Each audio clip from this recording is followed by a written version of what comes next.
નમસ્કાર. આજે આપણે વાત કરીશું એક એવા ફળની જે દેખાવમાં જેટલું આકર્ષક છે એના ગુણ એનાથી પણ વધારે છે. હા, આપણે વાત કરી રહ્યા છીએ ડ્રેગન ફ્રૂટની. પણ આને માત્ર એક મોંઘા વિદેશી ફળ તરીકે નહીં, પણ આપણા મેટાબોલિક સ્વાસ્થ્ય માટે એ કેટલું ફાયદાકારક છે એ દૃષ્ટિકોણથી જોઈશું. તો ચાલો જોઈએ કે આ ફળમાં એવું તો શું ખાસ છે. તો સવાલ એ છે કે શું ખરેખર કોઈ ફળ આપણા બ્લડ શુગરને કંટ્રોલ કરવામાં અને શરીરનું બેલેન્સ જાળવવામાં એક સિક્રેટ વેપનની જેમ કામ કરી શકે છે? ચાલો, આની પાછળનું વિજ્ઞાન શું કહે છે એ તપાસીએ. સૌથી પહેલા વાત કરીએ કેલરીની. 100 ગ્રામ ડ્રેગન ફ્રૂટમાં માત્ર 55 કેલરી. એટલે કે તમે સ્વાદ સાથે કોઈ સમાધાન કર્યા વગર એક હેલ્ધી ઓપ્શન પસંદ કરી શકો છો. જે લોકો પોતાના વજન પર ધ્યાન આપી રહ્યા છે એમના માટે તો આ એકદમ પરફેક્ટ ચોઇસ છે. ઓકે, હવે વાત કરીએ એના સૌથી મોટા પ્લસ પોઈન્ટની. એ છે એમાં રહેલું ફાઇબર. ડ્રેગન ફ્રૂટની અસલી તાકાત અહીં જ છુપાયેલી છે અને આ જ આપણા ગ્લુકોઝ લેવલ માટે બહુ મહત્વનું છે. અને સાંભળો, આ કોઈ સાધારણ ફાઇબર નથી હમા, આ છે પ્રીબાયોટિક ફાઇબર. સાદી ભાષામાં કહીએ તો આપણા પેટમાં જે સારા બેક્ટેરિયા રહે છે, આ ફાઇબર એમનો મનપસંદ નાસ્તો છે. અને જ્યારે આપણા આંતરડાના મિત્રો ખુશ અને સ્વસ્થ રહે ત્યારે આપણું આખું પાચન તંત્ર પણ એકદમ ટનાટન રહે છે.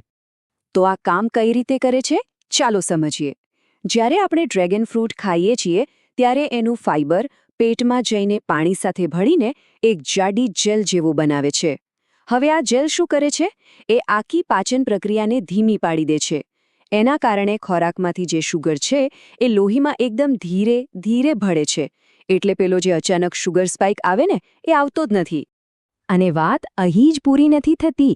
આ જ ફાઇબર આપણા શરીરના દુશ્મન એટલે કે ખરાબ કોલેસ્ટ્રોલ, જેને LDL કહેવાય છે, એને પણ ઘટાડવામાં મદદ કરે છે. મતલબ કે આ હૃદય માટે પણ એક મોટો બોનસ પોઈન્ટ છે. ચાલો, આને એક નાનકડી સરખામણીથી સમજીએ. એક બાજુ છે આપણું ડ્રેગન ફ્રૂટ અને બીજી બાજુ ફળોનો રાજા કેરી. હવે કેરીનો ગ્લાયકેમિક ઇન્ડેક્સ ઊંચો છે, મતલબ કે શુગરને ઝડપથી વધારે છે. પણ ડ્રેગન ફ્રૂટ? એનો GI એકદમ નીચો છે. એનો અર્થ એ કે ખાધા પછી બ્લડ શુગર પર બહુ જ ઓછી અસર થાય છે. ડાયાબિટીસ ધરાવતા લોકો માટે આ એક સારો વિકલ્પ બની શકે છે. ફાઇબરની વાત તો થઈ ગઈ. હવે ચાલો શરીરની અંદર હજી ઊંડા ઉતરીએ અને વાત કરીએ એના બોડીગાર્ડ્સની, એટલે કે એન્ટીઓક્સિડન્ટ્સની. હવે આ બોડીગાર્ડ્સ કોનાથી બચાવે છે? તો એ બચાવે છે ઓક્સિડેટિવ સ્ટ્રેસથી. આ શબ્દ થોડો અઘરો લાગશે, પણ એને આમ સમજો. જેમ લોખંડ પર કાટ લાગે એમ આપણા શરીરના કોષો પર પણ એક જાતનો કાટ લાગે છે. આ કાટ એટલે જ ફ્રી રેડિકલ્સનું નુકસાન. અને આ જ નુકસાન લાંબા ગાળે શરીરમાં સોજો અને મોટી બીમારીઓનું કારણ બને છે. અને ડ્રેગન ફ્રૂટ તો આ બોડીગાર્ડ્સનો ખજાનો છે. ખાસ કરીને જે લાલ રંગનું આવે છે ને, એમાં બીટાસાયનિન અને ફ્લેવોનોઇડ્સ જેવા શક્તિશાળી એન્ટીઓક્સિડન્ટ્સ ભરીને હોય છે.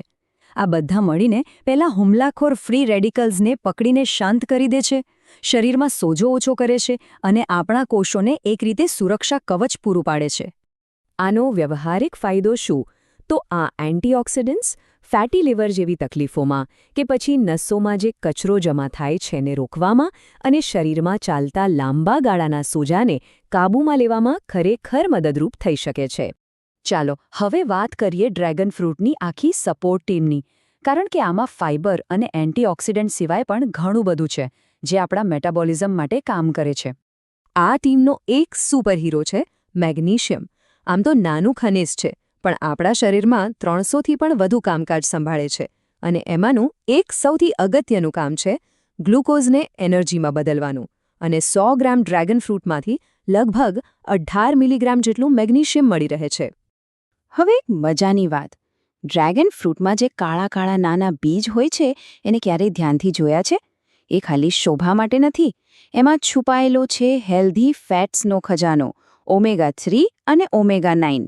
આ ફેટ્સ શરીરના સોજાને ઘટાડવા અને હૃદયને સ્વસ્થ રાખવામાં બહુ જ મદદ કરે છે. ઓકે, તો આટલા બધા ફાયદા જાણ્યા પછી એવું લાગે કે બસ હવે રોજ ડ્રેગન ફ્રૂટ જ ખાઈએ. પણ એક મિનિટ, ચલો આખી વાતને બરાબર સમજીએ, કારણ કે કોઈ એક વસ્તુ જાદુઈ નથી હોતી. તો આખી વાતનો સાર એ છે કે ડ્રેગન ફ્રૂટ ખરેખર એક શાનદાર ફળ છે. એમાં કેલરી ઓછી છે, પેટ માટે સારું છે, એન્ટીઓક્સિડન્ટથી ભરપૂર છે. આ બધી વાત 100% સાચી. પણ એ કોઈ જાદુઈ દવા નથી. એને એક હેલ્ધી અને બેલેન્સ ડાયટના એક ભાગ તરીકે જોવું જોઈએ, એનાથી વધારે નહીં. આ બધી વાત પરથી એક સવાલ ચોક્કસ થાય છે કે આપણા રસોડામાં જ એવી બીજી કેટલીય સામાન્ય વસ્તુઓ પડી હશે જેમના આવા જબરદસ્ત ફાયદાઓ વિશે આપણે કદાચ જાણતા પણ નથી. શું કહેવું છે? જરા વિચારવા જેવી વાત છે, ખરું ને?